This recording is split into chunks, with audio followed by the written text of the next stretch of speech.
Alright, let's take a look at example 1. So, factor this completely. 3x cubed plus 6x squared minus 18x. The first thing we're going to do is there a common monomial that I can factor out of all three of those terms? And there is. Each one of those numbers is divisible by 3, so I'm going to factor out a 3.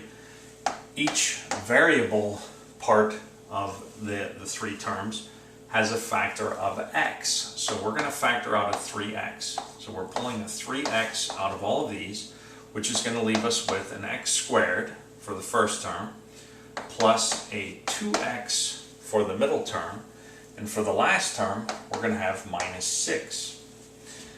Then what we do is we step back and see what do we have left. Well, 3x can't be factored anymore, and hey, we have a trinomial.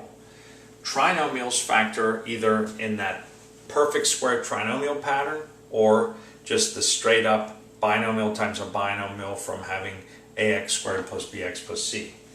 Well, this is a perfect square. 6 is not a perfect square. So we don't have a perfect square trinomial.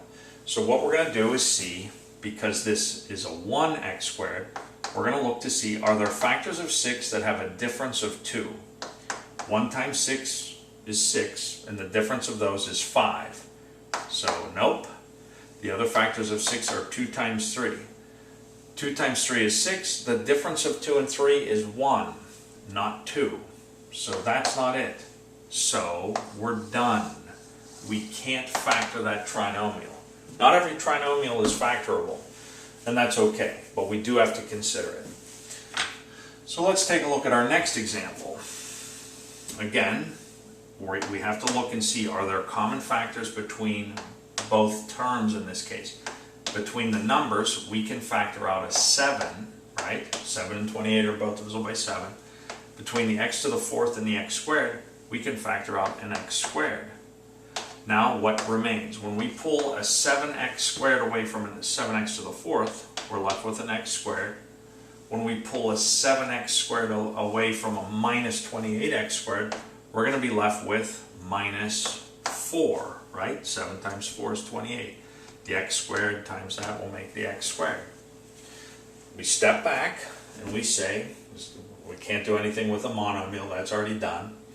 Hey, that's a binomial. The binomials we know how to factor are a difference of two perfect squares. Is there something I can square to get x squared? Yes, x.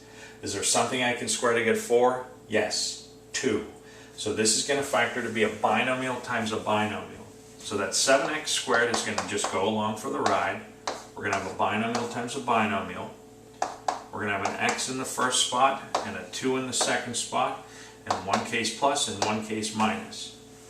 That's not going to be factorable because there's no perfect square. Same deal there. It's done. This is the factored form of this. Remember, this isn't simplified. Factoring, I cannot stress enough, is not simplifying. These multiply to get you this answer.